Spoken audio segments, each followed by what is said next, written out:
মৃত্যু কোনো নীরব ঘটনা না। সেই জন্যে রাজনৈতিক নেতার শেষকৃত্য বা মৃত্যু কখনোই কেবল ধর্মীয়, পারিবারিক বা ব্যক্তিগত ঘটনা না। এটা একটা জাতীয় ঘটনা, এটা একটা রাজনৈতিক ঘটনা। এই মৃত্যুর মধ্যে দিয়ে বাইর হয়ে আসে এক একটা মৃত্যুর স্পেসিফিক রাজনৈতিক তাৎপর্য। এই রাজনৈতিক তাৎপর্যটা হইল রাষ্ট্র, ক্ষমতা এবং জনগণের একটা যৌথ ভাষ্য। মাও সেতুং বলছিলেন, সব মানুষকেই মরতে হবে, কিন্তু সব মৃত্যু একরকম না। কিছু মৃত্যু তাই পর্বতের মতো ভারী, আর কিছু মৃত্যু পালকের মতো হালকা। মৃত্যু হলে তার শেষকৃত্য হবে। এক এক ধরনের শেষকৃত্য এক এক ধরনের রাষ্ট্রনৈতিক, রাজনৈতিক, দার্শনিক বার্তা দেয়। কয়েকদিনের মধ্যে আমরা দুইটা বিশাল জানাজা দেখলাম, দুইটা বিশাল মৃত্যু দেখলাম, হাদির আর খালেদা জিয়ার। বাংলাদেশের মানুষ আর একটা মৃত্যু এবং জানাজা দেখছিল, জিয়াউর রহমানের জানাজা। এই তিন মৃত্যুই তাই পাহাড়ের মতো ভারী, সেই জানাজাও ছিল বিশাল। এই তিন জানাজা কি একই ধরনের, একই বার্তা দেয়? না, এইগুলো প্রকৃতিগতভাবে আলাদা। এই জানাজাগুলোর রাজনৈতিক মূল্যও আলাদা। আমি ভাবতেছিলাম যে এটা নিয়ে আমাদের একটা আলাপ হবে জাতীয় পর্যায়ে, দার্শনিক আলোচনা, ফিলোসফিক্যাল আলোচনা। সেটা হয় নাই, একেবারেই হয় নাই। এর ফলে যা হয়েছে, কোন জানাজায় কত লোক হয়েছে, এই ধরনের খুবই স্থূল আলোচনায় পর্যবসিত হয়েছে এই তিন বিশাল মৃত্যুর ঘটনা। আমার ফেসবুকে বিএনপির অনেকে এসে আশ্চর্যজনকভাবে উল্লাস করতেছে, বলতেছে এই যে দেখিস কত মানুষ আমাদের নেত্রীর জানাজায়।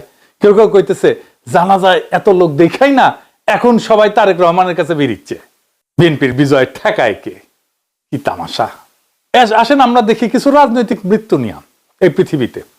একটা রাজনৈতিক এবং দার্শনিক ব্যাখ্যা দিয়ে দেখি, মৃত্যুর ঘটনাগুলো ব্যাখ্যা করি, কোন মৃত্যু আসলে কি বার্তা দেয়। খালেদা জিয়ার মৃত্যুর পরে এই বিশাল জানাজা কি আদৌ বিএনপির বিজয়কে নিশ্চিত করবে? আসেন সেই গভীর আলোচনায় ঢুকি। এই তিন বিশাল মৃত্যুর রাজনৈতিক তাৎপর্য কি?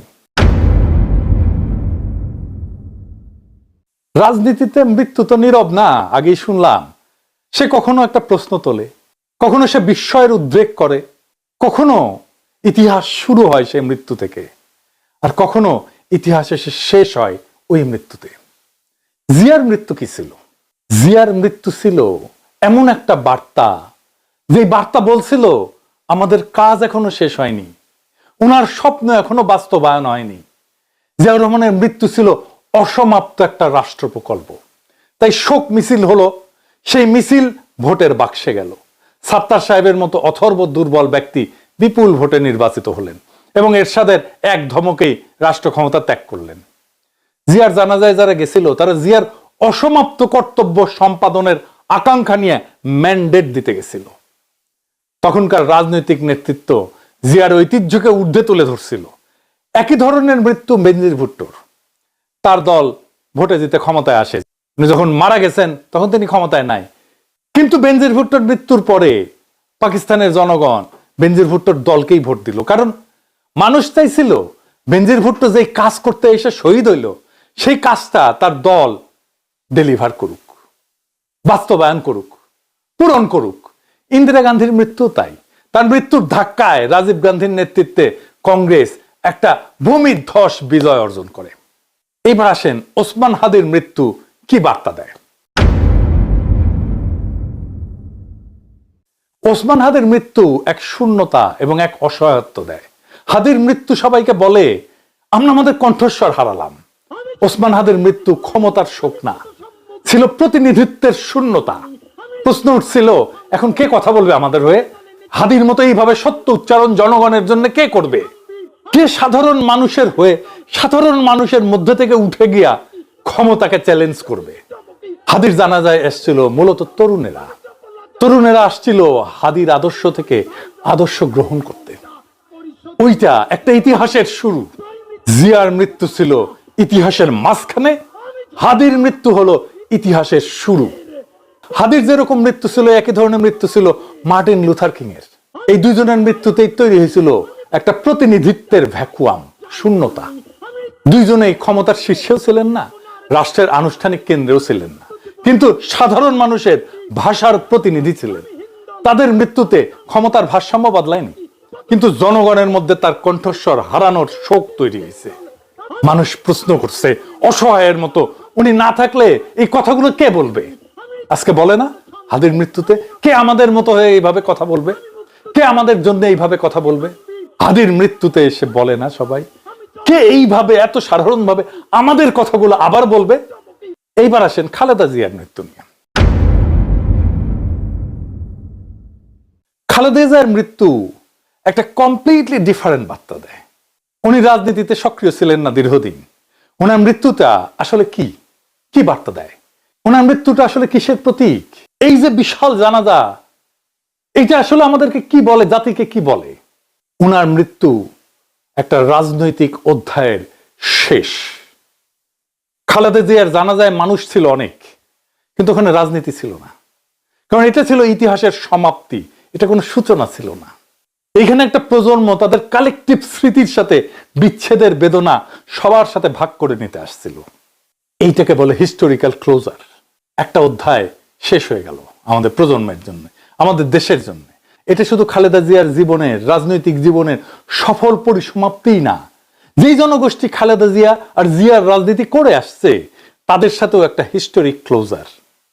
বিএনপির এই মৃত্যুকে তুলনা করা যায় ইতিহাসে আরো দুই মৃত্যুর সাথে, মাদার তেরেসার মৃত্যু, নেলসন ম্যান্ডেলার মৃত্যু, আর তার সাথে একই রাস্তায় দাঁড়ায় খালেদা জিয়ার মৃত্যু, একটা রাজনৈতিক সিলসিলার পরিসমাপ্তি। তিনজনের মৃত্যুই ছিল হিস্টোরিক্যাল ক্লোজার, ইতিহাসের সমাপ্তি, সূচনার না। মাদার তেরেসার মৃত্যুতেও ক্ষমতার কোনো পরিবর্তন হয়নি, কেউ ভোটও চায়নি উনি, কারণ সবাই ওখানে গেছেন ওনাকে বিদায় জানাতে, কারণ ওনার জীবদ্দশাতে যা করার দরকার ছিল উনি করে গেছেন। এই শোক প্রকাশ ছিল কৃতজ্ঞতার। নেলসন ম্যান্ডেলার মৃত্যুতেও সারা দুনিয়া কাঁদছে, কিন্তু ওনার মৃত্যুতে কোনো বিপ্লব হয়নি, কোনো বিপ্লবের ডাকও নাই। ওনার মৃত্যুতে ওনার সংগ্রামী জীবনের প্রতি সবাই শ্রদ্ধা জানাইছে। খালেদা জিয়ার মৃত্যু, সেটাও একই রকম একটা অধ্যায়ের শেষ। বিশাল জনসমাগম ছিল, কিন্তু এই যে শোক, এইটা কোনো সলিড রাজনীতিতে কনভার্ট হয়নি, কারণ এই মৃত্যুর সাথে ক্ষমতার প্রশ্নটা জড়িত না। এই তিনটা মৃত্যুই, Mother Teresa, Nelson Mandela, Khaleda Zia, কোনোটাই অসমাপ্ত প্রকল্প না। তাই জানাজা হয়েছে জনসমুদ্র, কিন্তু কোনো স্লোগান ওঠেনি, শপথ হয়নি, যেটা হয়েছে হাদির জানাজায়।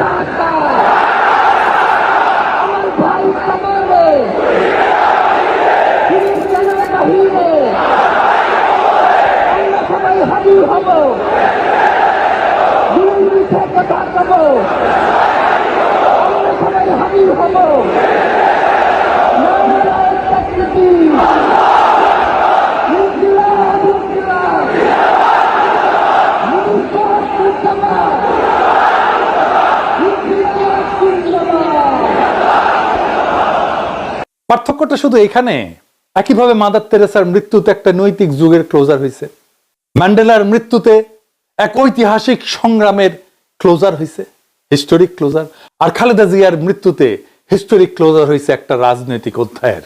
এমনকি তারেক রহমানের বক্তব্য বা নজরুল ইসলাম খানের বক্তব্য ছিল ওনার রাজনৈতিক জীবনের স্মরণ। আমি মরহুমা বেগম খালেদা জিয়ার বড় সন্তান তারেক রহমান। আমি আজকে এখানে উপস্থিত সকল ভাইয়েরা এবং বোনেরা যারা উপস্থিত আছেন, মরহুমা বেগম খালেদা জিয়া জীবিত থাকাকালীন অবস্থায় যদি আপনাদের কারো কাছ থেকে কোনো ঋণ নিয়ে থাকেন, দয়া করে আমার সাথে যোগাযোগ করবেন, আমি সেটি পরিশোধের ব্যবস্থা করব ইনশাআল্লাহ। একই সাথে উনি জীবিত থাকাকালীন অবস্থায় ওনার কোনো ব্যবহারে, ওনার কোনো কথায় যদি কেউ আঘাত পেয়ে থাকেন, তাহলে মরহুমার পক্ষ থেকে আমি আপনাদের কাছে ক্ষমা প্রার্থী। দোয়া করবেন আল্লাহ তাআলা যাতে ওনাকে বেহেশত দান করেন। আসসালামু আলাইকুম। খালেদা জিয়ার জানাজায় এসেছিলেন মূলত শোকার্ত 40 ঊর্ধ্ব মানুষেরা। তারা সবাই খালেদা জিয়াকে একজন ভিকটিম হিসেবে দেখছে। হাসিনার জামানার, হাসিনার ফ্যাসিবাদের সবচেয়ে মজলুমের মুখ হিসেবে দেখছেন খালেদা জিয়াকে। সেই খালেদা জিয়াকে বিদায় জানাতে সব কান্না থেকে ক্ষমতা উৎসরিত হয় না। কিছু মৃত্যু ইতিহাসের ক্লোজার হয়, ভবিষ্যৎ খুলে দেয় না। এগুলোই সেই মৃত্যু যেগুলো পাহাড়ের মতো ভারী কিন্তু নীরব। আমি আবেগকে অস্বীকার করতেছি না, প্রচুর আবেগ ছিল, আমাদের ভালোবাসা ছিল, শোক ছিল, কান্না ছিল, শ্রদ্ধা ছিল, কিন্তু এই আবেগটা রাজনৈতিক না, এই আবেগটা ঐতিহাসিক, হিস্টোরিক। আবার ধরেন কখনো কোনো মৃত্যু ভয় দেখায়, মেসেজ একটাই, এই পরিণতি মনে রেখো, এই মৃত্যু মানুষকে রাস্তায় নামায় না, নীরব করে দেয়। শেখ মুজিবের মৃত্যু ছিল সেই রকম ভয় দেখানো মৃত্যু, ক্রসফায়ারে হতভাগ্যদের মৃত্যু ওই রকম ভয় দেখানো মৃত্যুই ছিল। আজকের আলোচনার সবচেয়ে কঠিন কথাটা এখন বলতেই হয়, এই যে ভিড়, এই যে জনসমুদ্র, এরা ভোটের লাইনে দাঁড়ানো মানুষ না। এই ভিড় কোনো শপথ নিতে আসেন, এই ভিড় ভবিষ্যৎ চাইতে আসেন, এই ভিড় আসছে বিদায় দিতে, শ্রদ্ধা জানাতে। এই জানাজা বিএনপির শক্তির প্রমাণ না, এই জানাজা বিএনপির হিস্টোরিক্যাল ক্লোজার। এই মানুষগুলো খালেদা জিয়ার সাথে শুধু একজন নেত্রীকে না, নিজেদের রাজনীতিকেও নীরবে কবর দিয়ে গেল। এই জানাজা কোনো অসমাপ্ত রাজনৈতিক প্রকল্পের জানাজা না, এটা ছিল এক সমাপ্ত রাজনৈতিক প্রকল্পের বিদায়, শেষ বিদায়, হিস্টোরিক্যাল ক্লোজার। একটা প্রজন্মের রাজনৈতিক স্মৃতির শেষ দেখা। এই ভিড় আসলে শক্তি না, এই ভিড় আসলে বেদনা, এই কান্না আসলে সেই রাজনীতির বিদায় যেই রাজনীতির মূর্ত প্রতীক ছিলেন বেগম খালেদা জিয়া। এই মানুষগুলা খালেদা জিয়ার সাথে শুধু একজন নেত্রীকে না, নিজেদের রাজনৈতিক জীবনকেও নীরবে কবরে দিয়ে আসছেন। কোনো স্লোগান ওঠেনি, কোনো শপথ হয়নি, কোনো ভবিষ্যৎ আঁকা হয়নি। আর যেখানে ভবিষ্যৎ আঁকা হয় না সেখানে রাজনীতি জন্মায় না। এই যে জনসমুদ্র আসছে, তারা শুধু খালেদা জিয়াকেই না, তারা বিএনপিকেও বিদায় জানাচ্ছে আনন্দের সাথে না, বরং বেদনার সাথে।